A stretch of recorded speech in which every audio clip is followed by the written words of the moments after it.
And Bigfoot represents possibilities. It says something positive about our wilderness. If a creature like that can exist in these landscapes, and maybe we haven't destroyed them quite so thoroughly. Maybe there's some hope for the American landscape.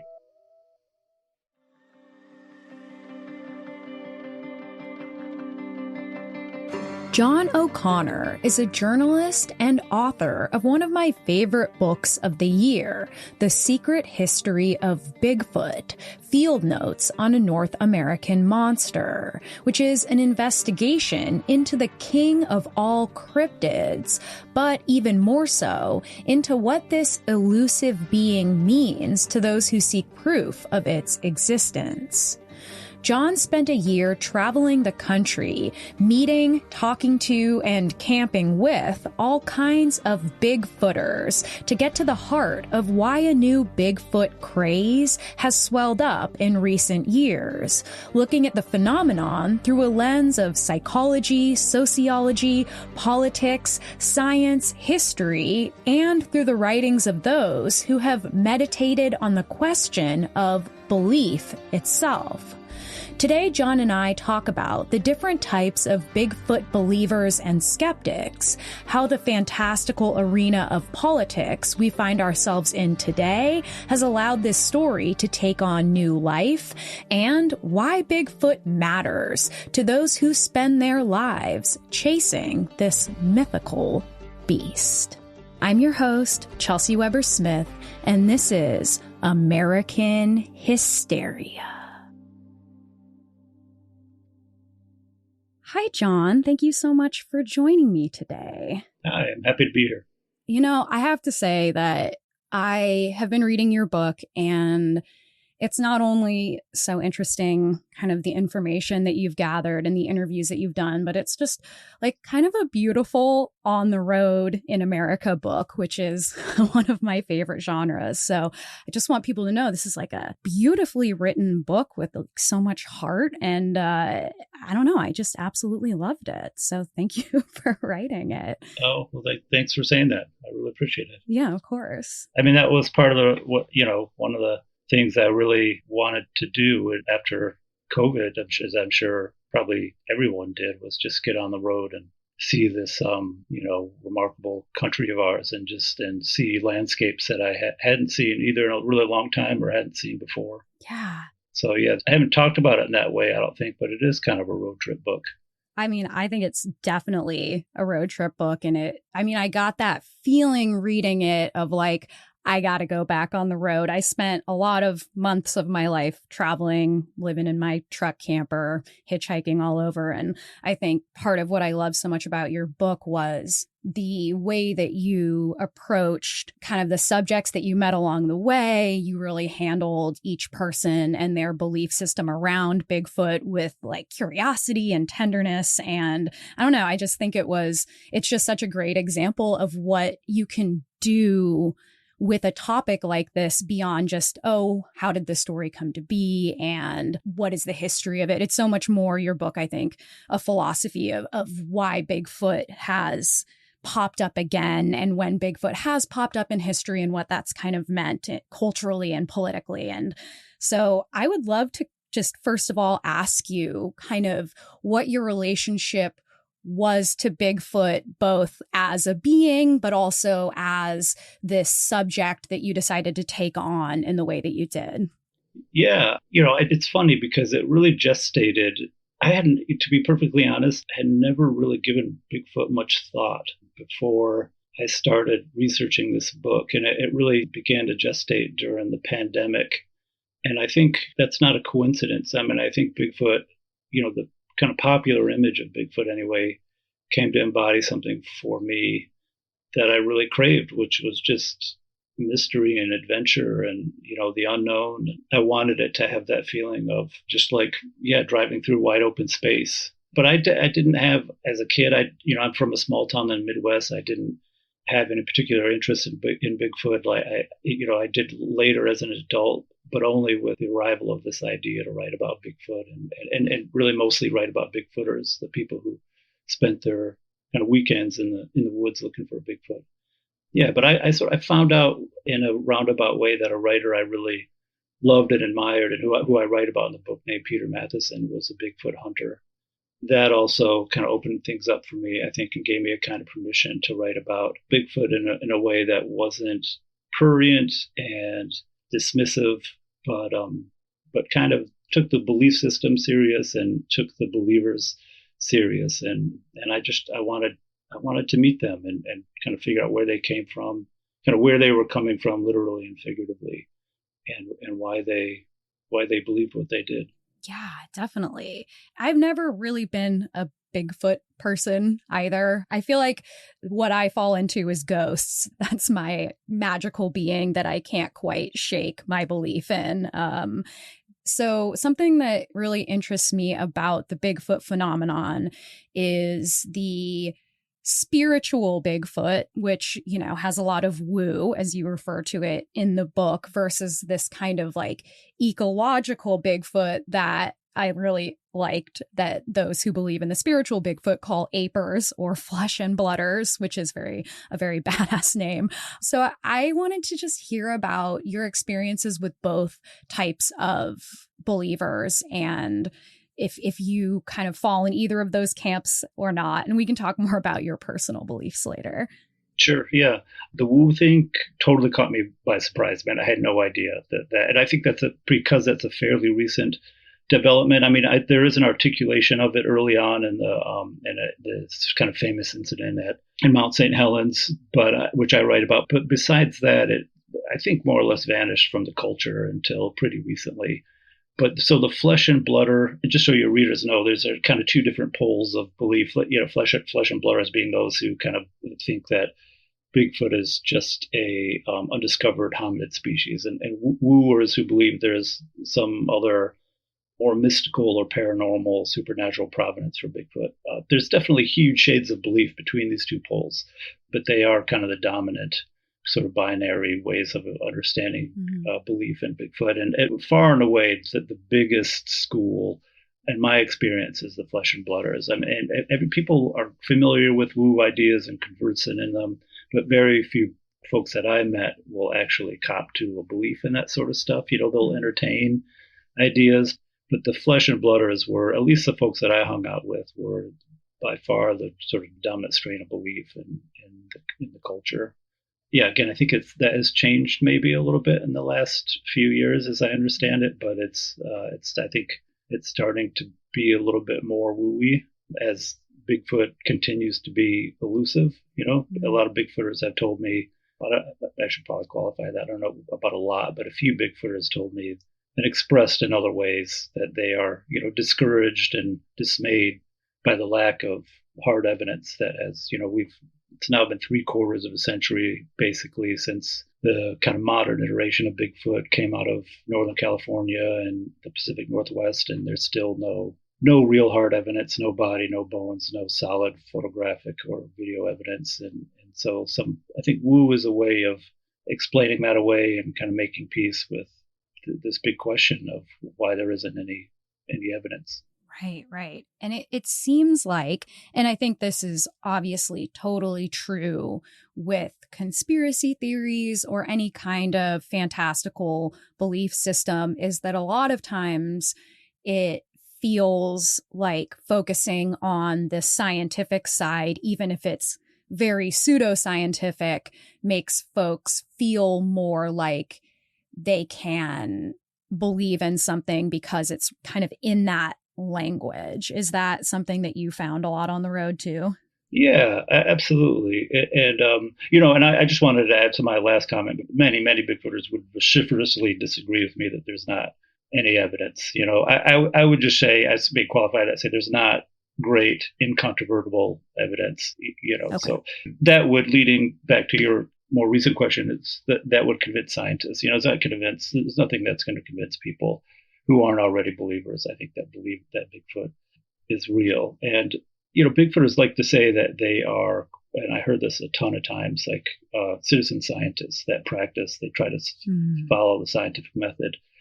They do, in a sense, like up to a point, but then they don't really, you know, even scientists get things wrong. You know, like we are generally a science illiterate culture. I am a science illiterate person who barely passed high school chemistry. So I totally sympathize with that, but scientists also struggle with data and collection and data sets, and there's a lot of bad data out there. And there's this guy at Columbia University, this famous cancer researcher, who it turns out a lot of his research is all flawed.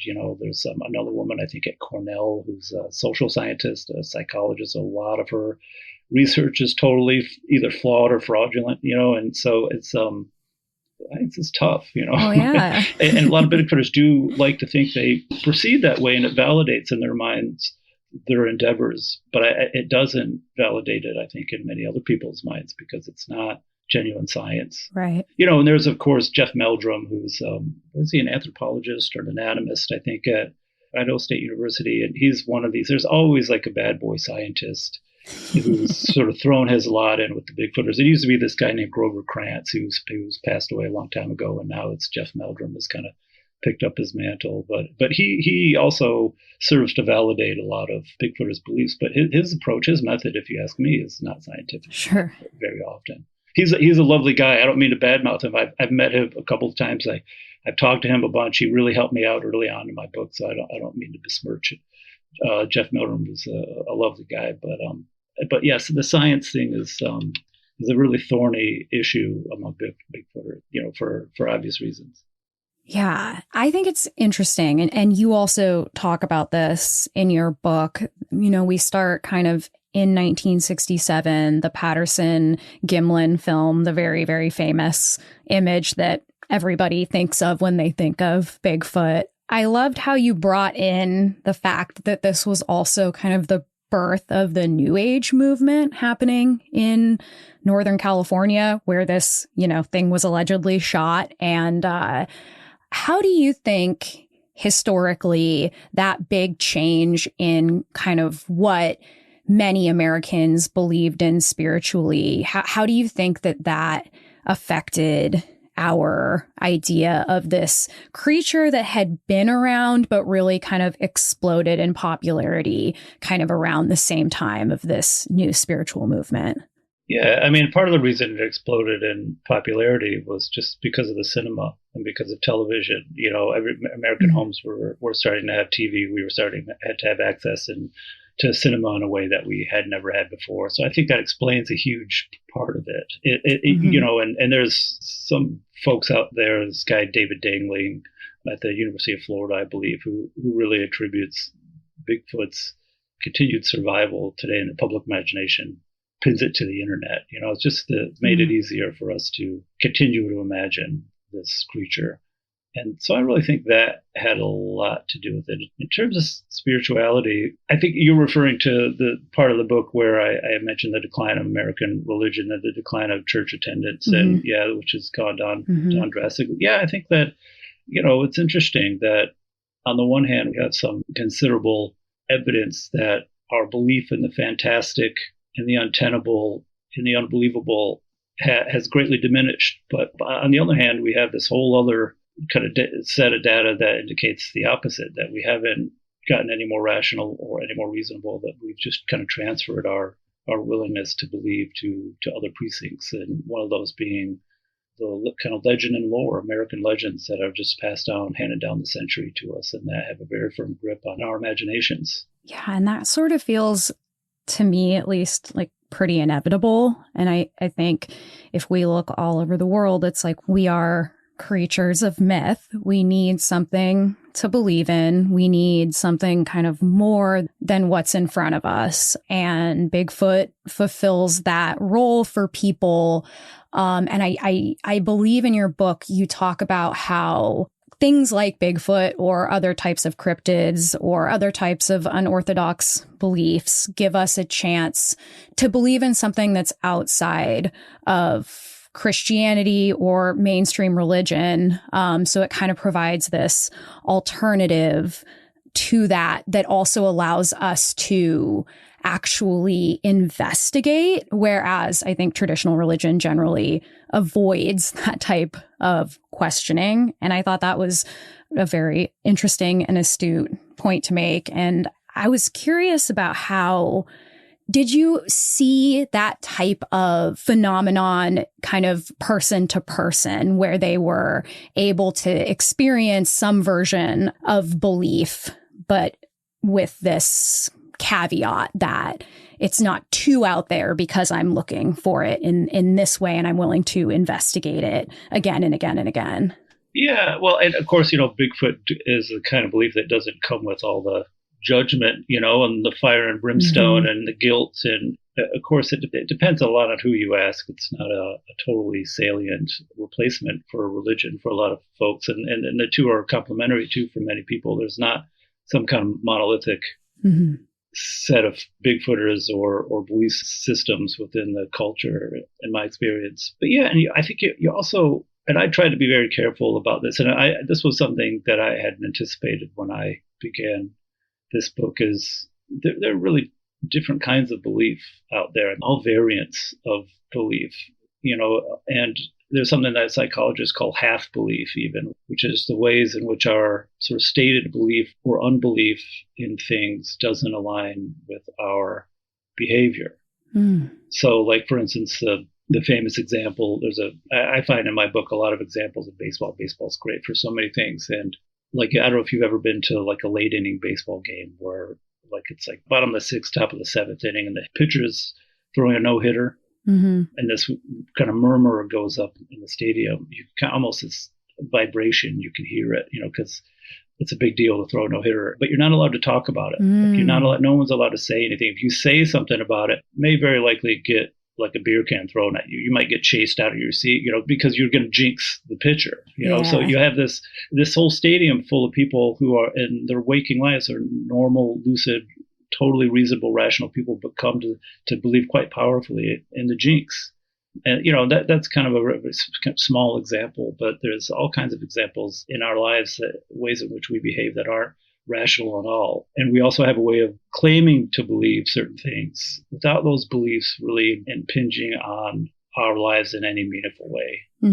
So people say they believe in Bigfoot, but it's not actually something that they're kind of prepared to, a position that they're prepared to defend or go to the barricades for, But and we have people who claim to believe in ghosts or claim they don't believe in ghosts. People know what the right answer is there often, but they'll say they have a lot of caveats with that generally. Well, I don't believe in ghosts, but when my great aunt died, I had this experience when I woke up in the middle of the night and she was standing at the end of my bed or something like that, So totally, it's hard to put belief into one category, and it's porous. There's a lot of, the boundaries are malleable and moved depending on the believer and depending on what's fashionable, depending on what happens to be on TV, depending on what kind of mood you're in as a speaker. But generally, just to kind of go back to your original question, I do think that Bigfoot is one of many, many, many kind of new agey / paranormal / supernatural replacements for traditional religious belief. More after this. And now, back to the show. Part of the book I really loved is when you are speaking with a Bigfoot investigator, let's say, and he's telling you a story, and you suddenly feel like that pull of belief once you're 3 beers in.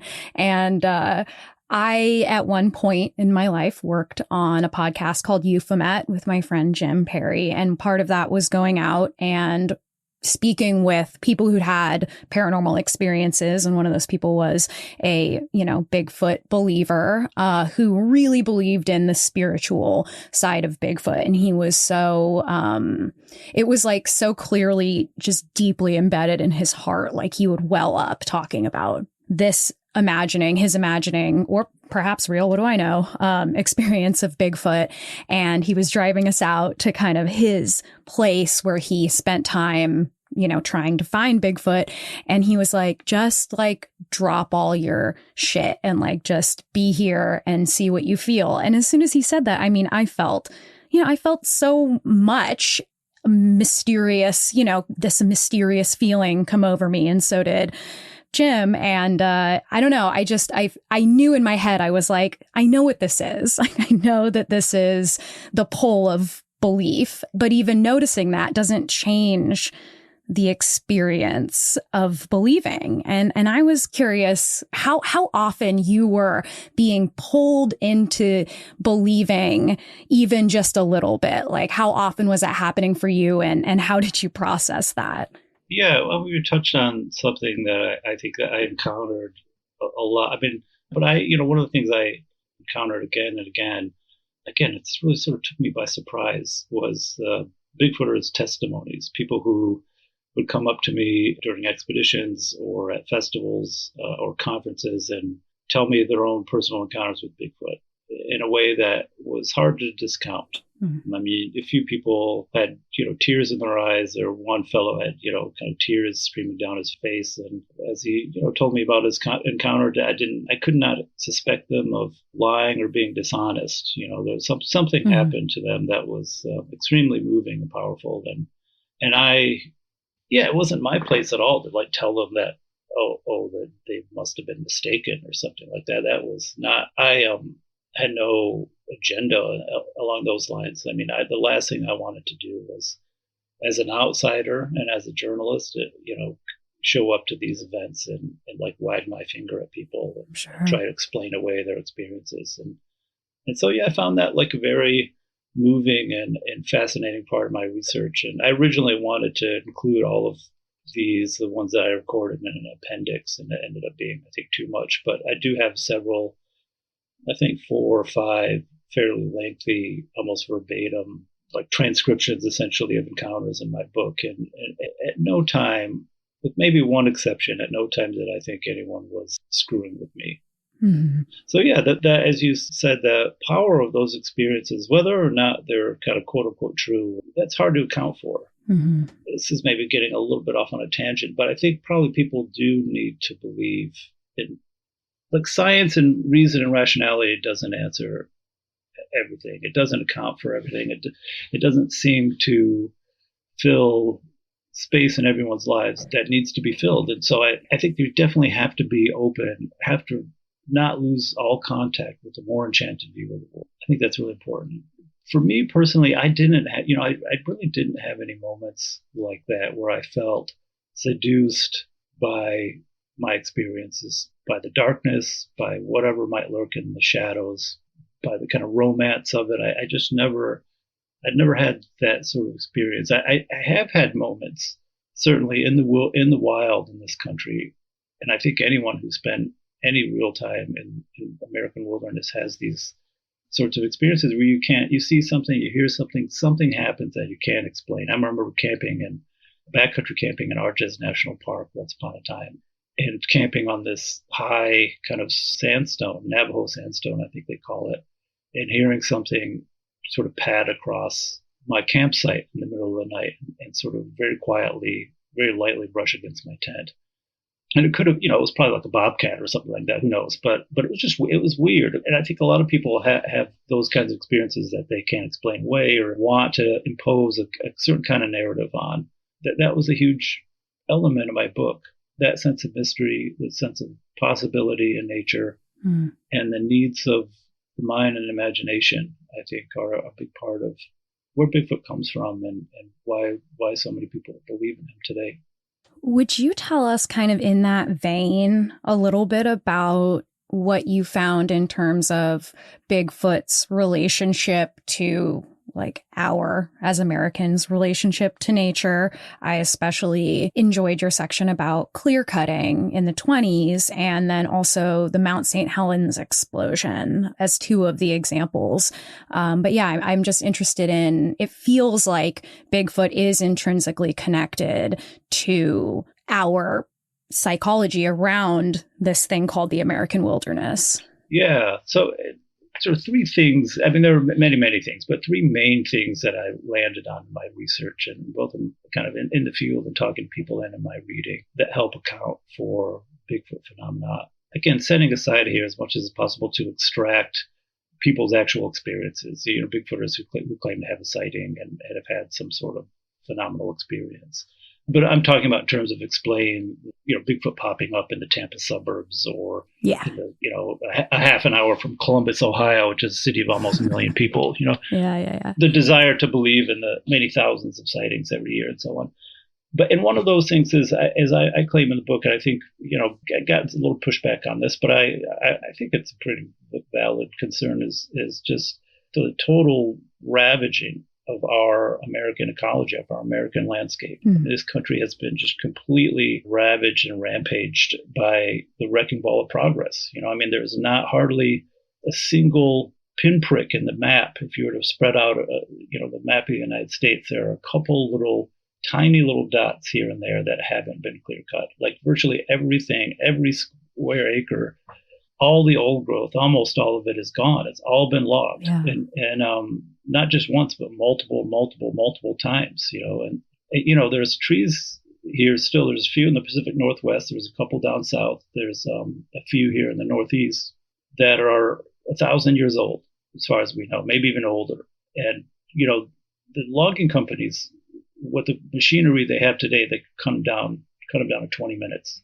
And they're absolutely chomping at the bit to do so, to turn them into floorboards, and so my contention in the book is that Bigfoot partly is born out of this grief of what has happened to our wilderness. A lot of this wilderness, by the way, is public wilderness. It is our land. Mount St. Helens is a was at the time of the eruption, and it's still public land that public tax dollars are subsidizing logging, mining, ranching, cattle, sheep ranching that happens inside American national parks. And I think there's a kind of culture-wide grief and anger over this.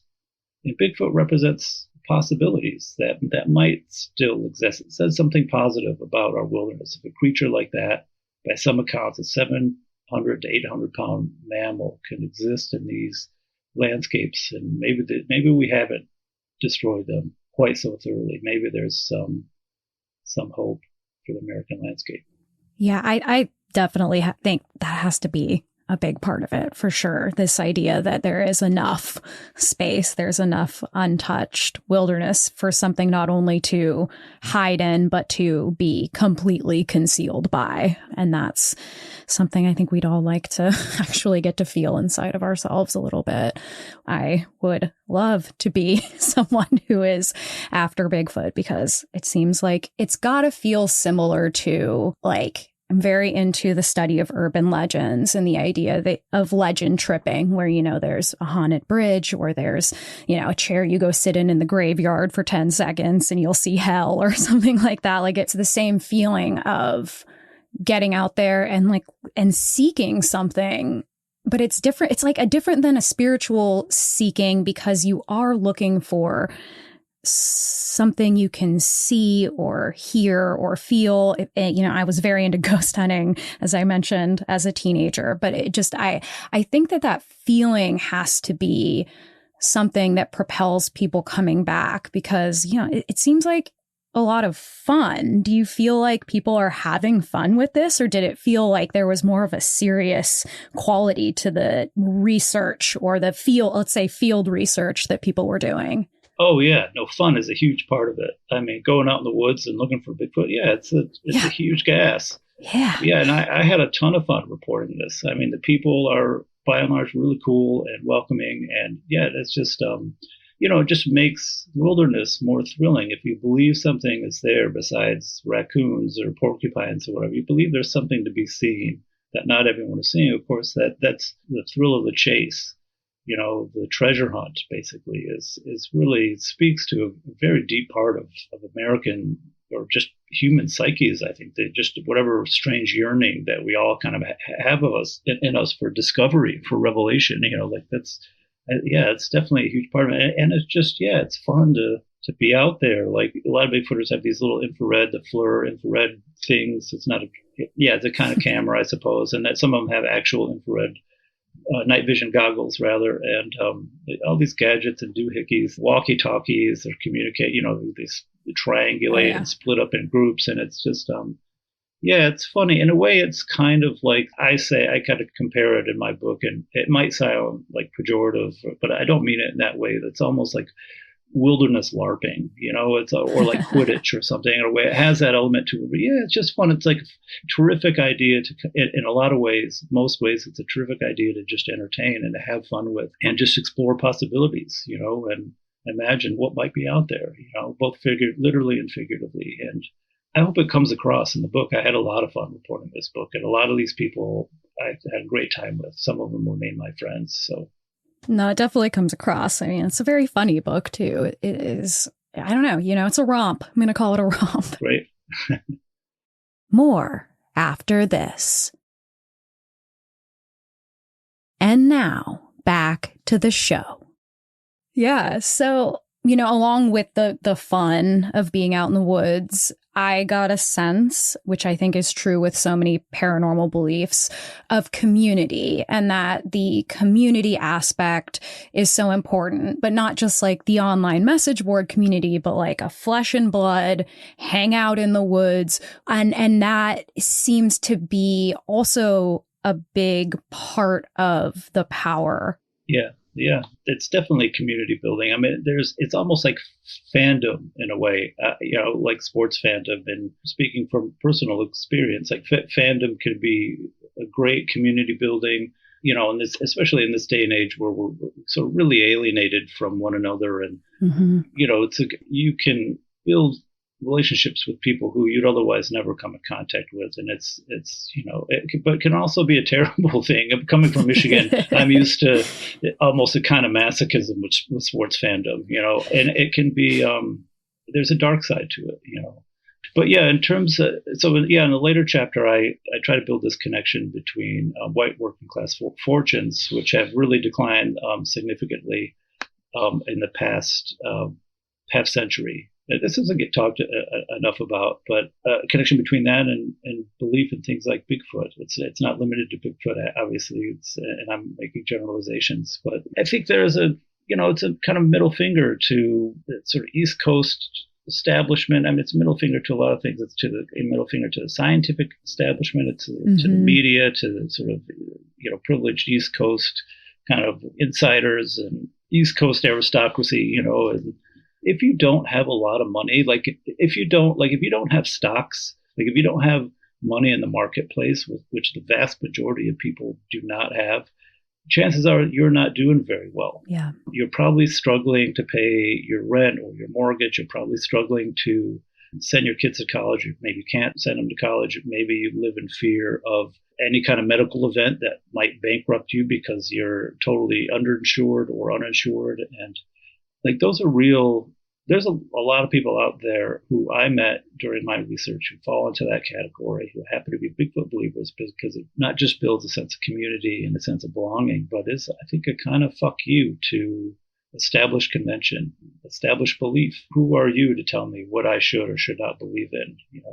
Anyway, so those are the people I met in my book. By and large, not all of them, but by and large, white working class, middle class folks, largely white men, and I wanted to write about them. Wanted to write not just about where their beliefs come from, but where they come from. I think I said this earlier, but I wanted to try to build some sense of continuity between their beliefs and their backgrounds and how they kind of intersected today. Yeah, and I think it's hard to ignore that our kind of Bigfoot craze did return around, I would say, 2016, right? When everything is changing, when the fantastical is entering politics in a way that it really has never before. And, of course, you mentioned Pizzagate, you mentioned these conspiracy theories that we've talked about many times on the show. And I think that, as you mentioned, there's a giant overlap between the paranormal and conspiracy theory, especially on the right side of conspiracy theory. And I was wondering if you think that people come into conspiracy theories from Bigfoot, or if conspiracy theories bring them into Bigfoot, or what the relationship is. Again, and I know you can't generalize, but what did you find on the road in terms of that overlap? Yeah, I think it's probably both ways of thinking draw similar-minded people. I think maybe Bigfoot in some instances could be seen as a sort of gateway drug to other kinds of paranormal and supernatural beliefs. And we know from gobs and gobs of research that there's a pretty clear connection between paranormal and supernatural beliefs and beliefs in conspiracy theories. But it's hard to say. I think I would probably err on the side of just saying that Bigfooters tend to be people who are open to ideas, right? They're open to unorthodox ideas. And I think once you kind of open that door to Bigfoot and to Bigfoot-like phenomena, it's a very short road to conspiracy theories. Yeah. And I didn't meet so many like wacko conspiracy theorists. I met a couple, but I wouldn't say that the people in my book, I certainly wouldn't say are like January 6th people or, Pizzagate people. Definitely not. I mean, that's one of the more marginal elements of the culture. Right. One of the sort of ways in which the animating beliefs of Bigfoot can really lead you astray. I remember calling my wife from the parking lot of this camping ground that I was at in Kentucky for one of my expeditions and saying to her, there were like 30 of us kind of hanging out at this expedition, and I was just calling to check in and saying, like 80% of this is like perfectly just good, wholesome fun. Just like guys hanging out, guys that might be like in a duck blind or on a trout stream or whatever, just hanging out, having a weekend around the campfire, doing some cool shit in the woods, But there's this other element, 20% or something, that starts to lead down this kind of darker path. Once you open this door of, well, what could it have been?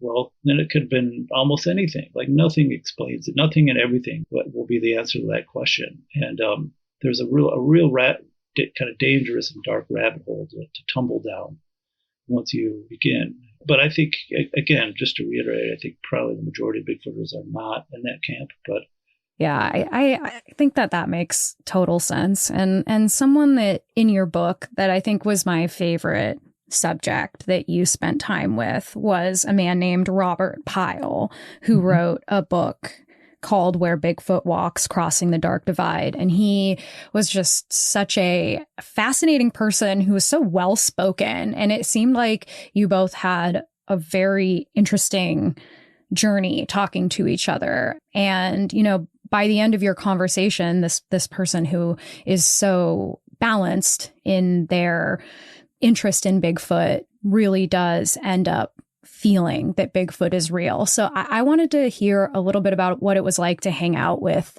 Robert and, kind of the things that he talked about so that our audience can hear them. Yeah. So Bob Pyle is, Bob is mostly a poet and a writer, a prose writer, and also a novelist. Oh, I could tell. Just a beautiful speaker. Yeah. Yeah. I mean, he's a brilliant guy, and he's written a great book about Bigfooting. He was also kind of a literary touchstone for me when I began my research, and I talked to him really early on a couple of times, and then also went and visited him when I was in Washington. And Bob was a great model early on, especially in just trying to keep an open mind, and not foreclose on Bigfooters' ideas. One of the hardest things to do, if you, not just if you're an outsider, but you're a journalist, so you're skeptical, you're hopefully foundation is oriented in reason and rationality and verifiable truth, verifiable fact or whatever. And so one of the hardest things I had early on was just like trying really hard to not let my own ideas intrude and trying to stay out of the lens and just narrate the experience I was having, without getting in the way. Again, I didn't want to like parachute in from Cambridge and like cast my, appraising eye around and every couple of paragraphs or every few pages insert my own assessment of things. I just did not, and tone and like the tenor of things was really important. And I really struggled with that early on. And Bob first of all, he sort of talked me out of a state of panic I was really early on where I just wasn't sure if I could do it. But also he just convinced me that it was okay to just let the narrative exist as it is and not insert myself too often. I mean, I think my ideas and my own beliefs are in there. I think readers can intuit them eventually, but he just encouraged me to as much as is possible. And some of my research, I think, led me to believe that's not really possible to keep an open mind. We've sort of, at best, our minds are like just slightly ajar. One of our, unfortunately, cognitive biases really impede in our, well, to state the obvious, in our cognition, our ability to accept kind of new ideas and new phenomena. And but I tried, and more importantly, I tried to let Bigfooters tell their story without me getting in the way. Sure. And so that was really important.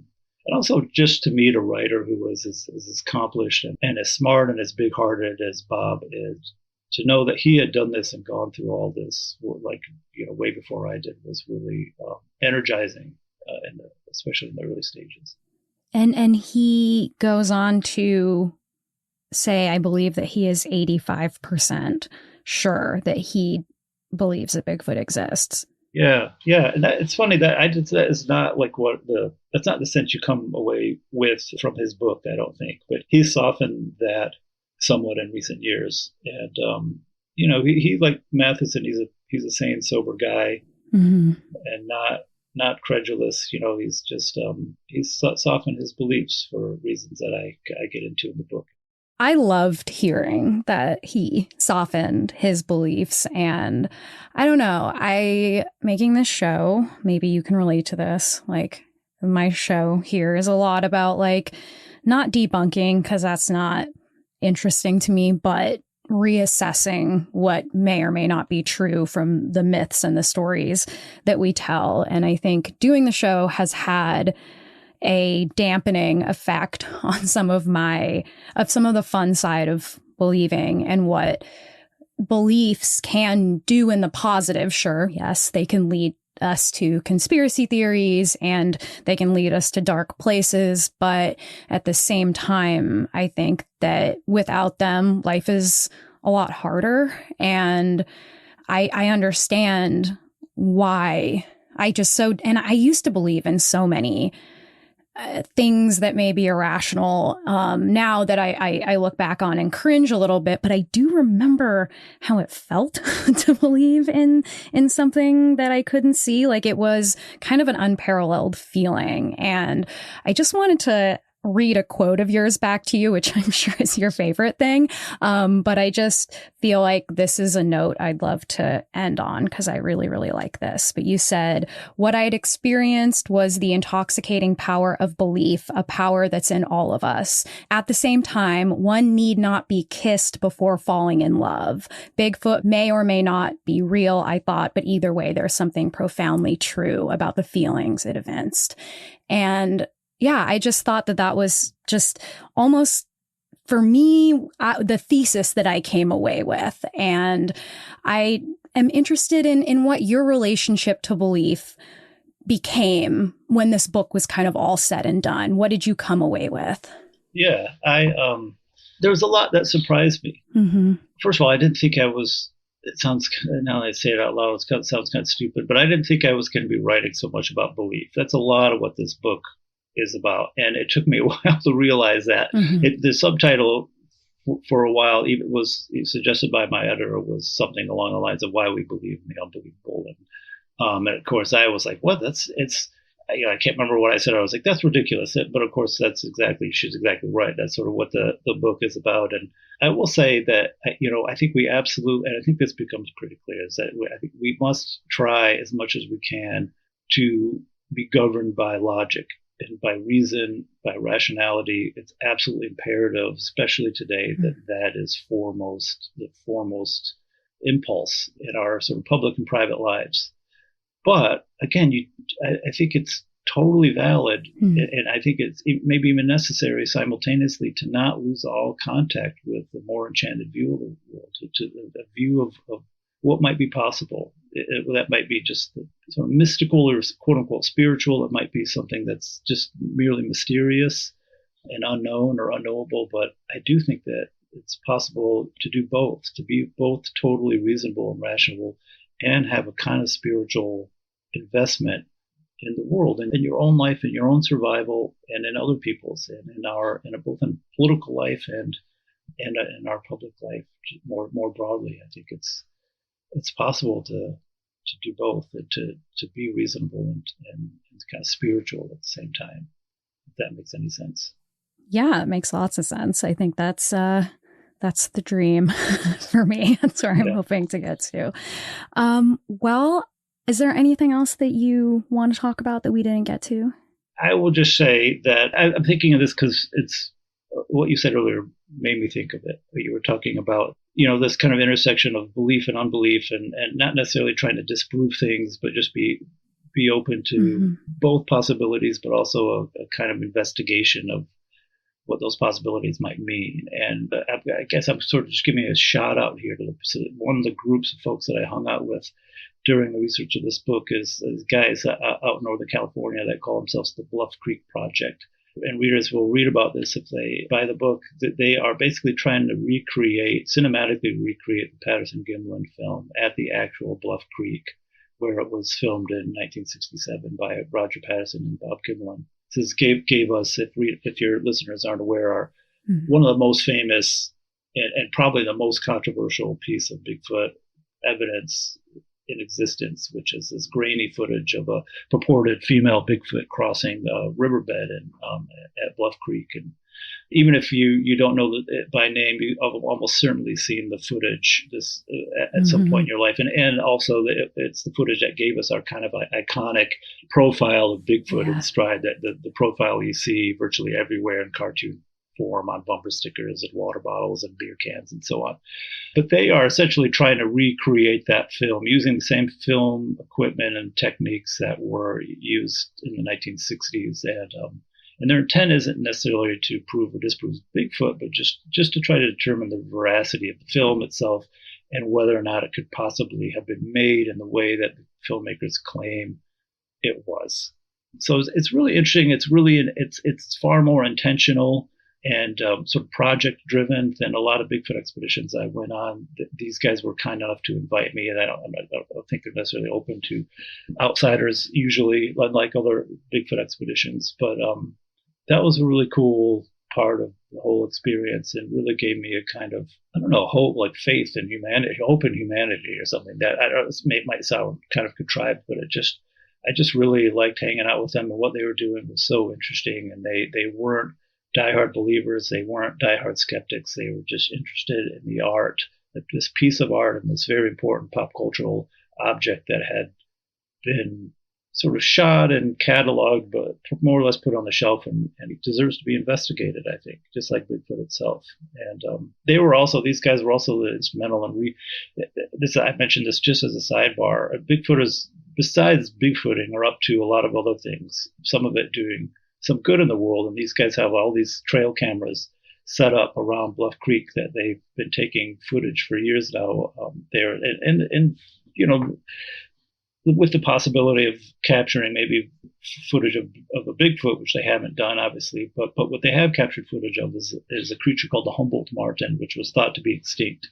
And they've captured so many images of it, they were able that it helped get the Humboldt marten relisted as an endangered species in Northern California, which I thought was just an additionally cool sort of sidebar to the work that they were doing there. So I just wanted to mention those guys in case your listeners hadn't heard of them, and they should look into what they're up to, because they're really cool, and it's really interesting what they're doing.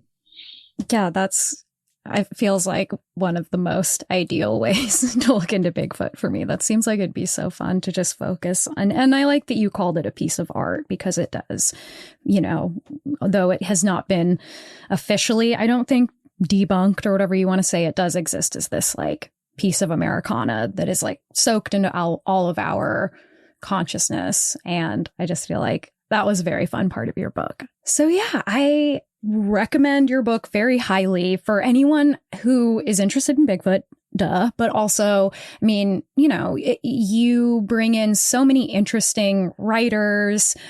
Thomas Merton has a big section, which I loved. And I just think it's a book not necessarily for people who are interested in Bigfoot, but for people that are interested in the psychology and philosophy, even of just America itself. And I loved your book. So thank you so much for being here and talking to us. No, thanks for having me. I really appreciate it. It's been great talking to you.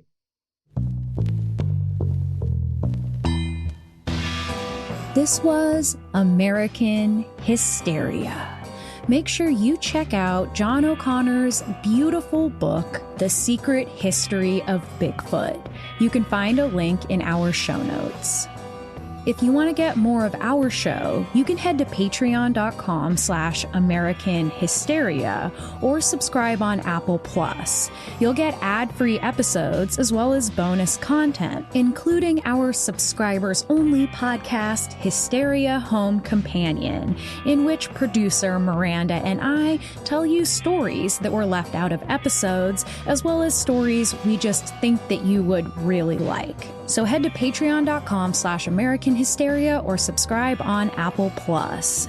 You can also find more fun stuff on our Instagram at American Hysteria Podcast. In addition to that, you can get our merch at AmericanHysteria.com, and while you're there, you could leave us a message on our Urban Legends hotline about a tale that you remember from growing up that you would like us to investigate. That's AmericanHysteria.com. Our producer and editor is Miranda Zickler, and I'm your host, Chelsey Weber-Smith. Thanks, as always, for listening, and I hope you have a great